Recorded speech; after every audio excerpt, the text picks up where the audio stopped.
Hello guys and welcome back to episode 16 of Rebuilding the Bridge.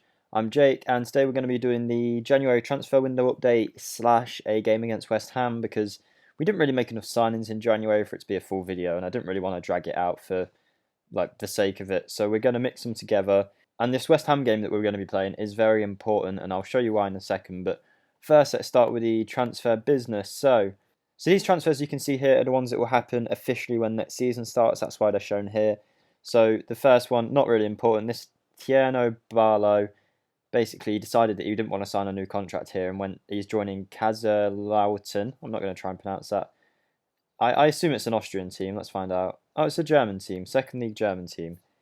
And he's going there for free. So that's that. And we've got Joshua Zirkzee from Bayern Munich, who is transfer listed. I think it was for... How much did we buy him for? Does it say here? 10.75 million, which is a bargain because he's worth 23 million, and according to my scouts, has the potential to be a brilliant striker. He won't be coming into our team to be the main striker, but he'll be our backup striker next season. Maybe I'll send him out on loan. I haven't really decided yet.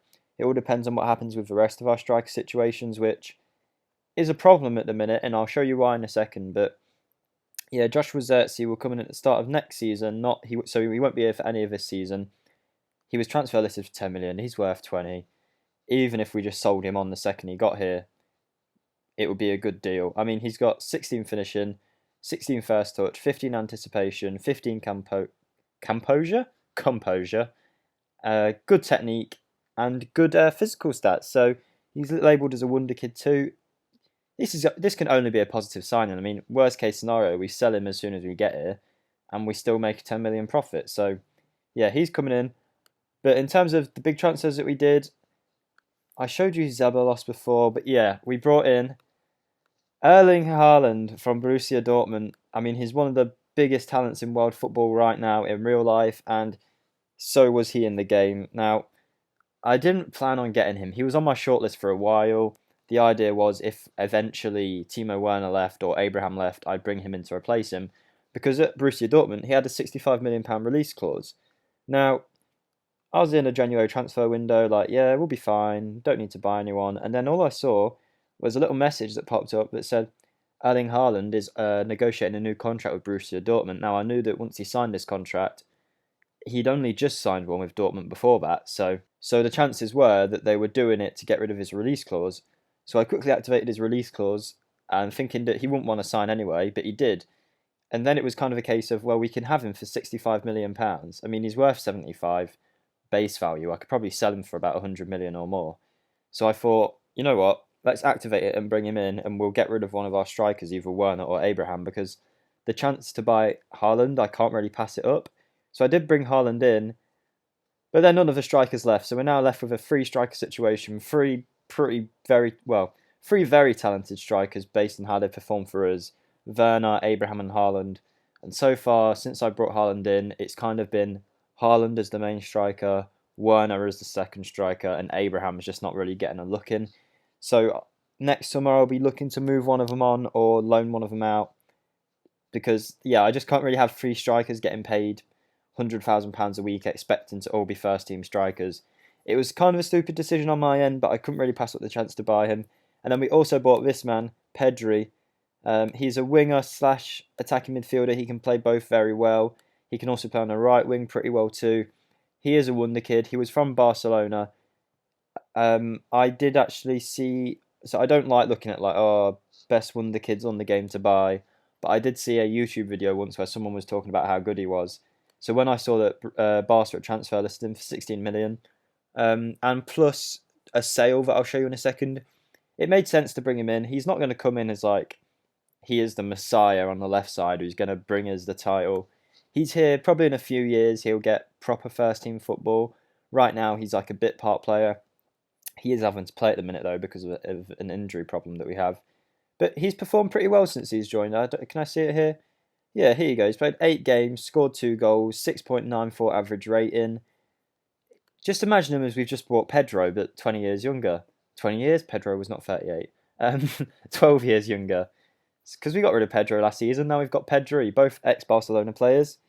He's a wonder kid, looks like he'll be a good player for us in the future, and hopefully he can do some bits for us right now too.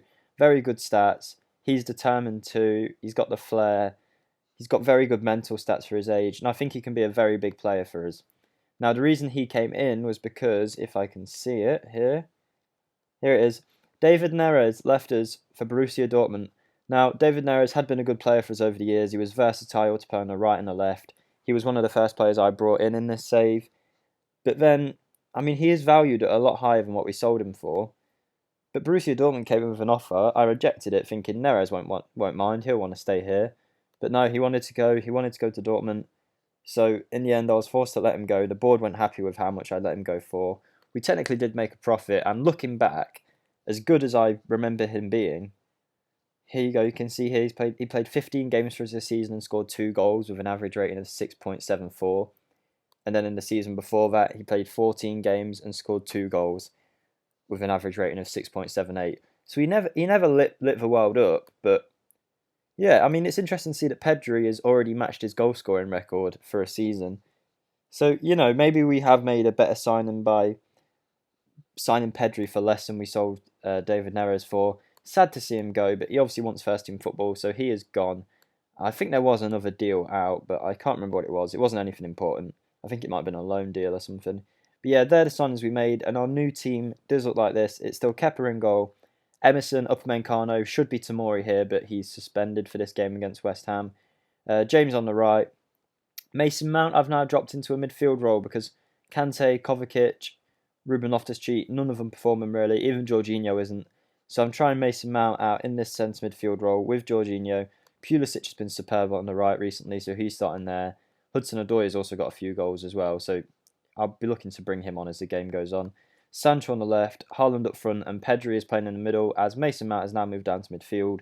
And I wanted to try Pedri out instead of Ross Barkley. I mean, this guy's got potential, and if he can fulfill it, this would have been a very good signing for only 16 million. Now, in terms of what we've done since the last video, I have played a lot. We're in March now. I did say I was going to show you like just the January transfers and then some kind of Champions League game after that. But I decided to do it this way, and I'll show you why. Where did we do last time? So we did Leicester and Leeds last time, I believe.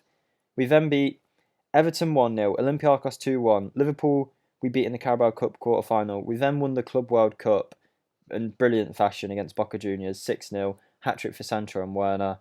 Harland then got his first goals. Where was it? I'm sure it was around here somewhere. Oh no, he hadn't joined yet. This is still December, my bad. So yeah, we beat West Ham 2-1, Nottingham Forest 3-1, Norwich 2-1, Aston Villa 1-0, and at this point we were on, I mean, you can see how many wins we've got in a row there. It was amazing since that 3-0 win against Liverpool. That 3-0 loss to Liverpool, sorry. We've just won for ages and ages. Until we got round here, where we had an awful dip in form. We lost to Man U over 2 legs. We did beat them in this leg, but overall it didn't matter because they beat us in penalties. Man U then beat us in the Premier League. We drew 0-0 to Arsenal, lost 3-1 to Liverpool at home, and it looked like the title race was over. Liverpool were like 15 points clear at one point. We then won a few games, drew to Aston Villa, won some Champions League ties. We go into the second leg against Inter Milan in a few games, having beaten them 1-0. Harland has been on the score sheet recently. I don't know if I can show you how he's performed since he's joined. There we go. So he's played 9 games for us, scored 7 goals with an average rating of 7.21. He has got a hat-trick in that time too, because his first 3 games he didn't score, and then all of a sudden he's bagging them in for us now, so hopefully he can continue that in this game. But yeah, I did say Liverpool, we had a bad run of form. It looked like the title race was over, and I did say Liverpool with 15 points or whatever it was clear. But now, with this match against West Ham, who are only here, by the way, they're not far off us, if we can beat them, we'll be on 68 points, only 6 points behind Liverpool, because they have started to bottle it recently. Man City are very close behind them with the game in hand too. So it looks like there's still something in it. We just need to keep winning as much as we can and keep challenging for the title. So the board are happy, and then also, you never know, we could be in a chance of winning it if Liverpool and Man City can slip up a bit more. I don't think we play Liverpool anymore in the league, which is sad because it doesn't mean we can take any points off them, but it's not like we would anyway. Every time we play Liverpool, they seem to beat us somehow. So yeah, this is why the West Ham game is important. Not only is it a derby, we're close in the league, and it's our game in hand on Liverpool, so we need to get a win really. We are away. West Ham have been in superb form all season. I thought it was just like one of them early season runs of form where they're in the top 4 for the first 10 weeks and then they fizzle out. But they're still here. They're looking good for a European place. So yeah, this is the team to face West Ham. Only really Fikayo Tomori who's not playing. Hopefully we can get a win, and I'll see you in the game. But before we start, if you are enjoying the video or enjoying the content in general, feel free to hit the like button. And if you want to be my 20th subscriber, we're on 19 subscribers now, we only need one more. If you want to be the hero that makes it 20, hit that subscribe button for more content like this and hit the bell icon to be notified when I upload. So let's get into the game, but before we do, maybe you want to just hit that subscribe button and treat yourself to some free Jake Cooper content. You know you want to, go on, a bit of a late Christmas treat, call it that. So with that being said, let's get into the game. And we are off here. We will be doing it in key highlights because obviously I've done the January transfer window bit at the start and I don't want to drag this out too long. But yeah, West Ham, big game. They've been performing really well recently. Felipe Anderson is their star player as he almost scores early on there. We only beat these 2-1 at home, I think. So this is going to be a tough game. And if we don't win and we get a draw, I wouldn't be that disappointed. But it's purely because I know we can close the gap on Liverpool, but I really want a win here. So here we go. Another chance for West Ham, it seems, who are piling on the early pressure. It's Williams. I don't know which Williams, but he's gone past them all and he's put it in. It's Brendan Williams, ex-Man U player. Is he on loan? No, they signed him. They also are missing Ethan Ampadu at centre-back because he's on loan for us, which means he can't play from this game. He's been a big player from this season. But yeah, Brendan Williams hits us early on, 2 minutes in. He took it past 1, 2, 3 players and then put it in the back of the net. We can see it here. He took the throw-in, received the ball back off Harler, took it past one, came into the box, took it past Christensen, far too easy, and tucked it into the corner. Not good enough from us. A very poor start. I mean, we're being dominated, if you can see that at the bottom there. Possession and chances. So we really need to sort this out because we've been playing pretty good since that dip in form. And I had a second I record a video we were in March, I think. Yeah, now might be the time to record a video. And now we start performing absolutely terribly. It's just my luck. I mean, we're going to ask them to show some passion. This has not been good enough so far. We're starting to grow into the game a little bit now, but still, West Ham are piling on the pressure, having all the chances. And I think I'm going to have to do a tactical change if this keeps up. West Ham with a corner now. Upamecano heads it away. Jared Bowen on the edge of the area. Pedri, see? I told you they're basically the same player. I thought he took the ball off him, but he hasn't as Harler comes into the box. Sebastian Harler, Kepa saves. We need to be performing a lot better than this right now, but the highlight continues. And it's Sancho on the ball for us on the left side of the pitch. What can he do? Jadon Sancho lays it off to Jorginho. Mason Mount. Pedri out to Reece James. Can he put a good ball in? Pulisic. Harland. No, it's been cleared away. And Felipe Anderson is going to hit us on the counter-attack. Can we keep up? No, he's gone past Christensen. Kepa makes a big save, and it's poor from him so far, really. I think I'm going to have to change the tactic. I think I've underestimated West Ham a bit here. They're really performing well. They're under Marcio Bielsa right now, who is the... Jared Bowen scored. It's 2-0 West Ham already. Yeah, as I was saying, Marco Bell, I don't know how you pronounce it. He's the current Leeds manager. He's pretty good tactically, and he's now got the players to really make that system work for him. And they're performing superbly well from this season as Jared Bowen scores from there.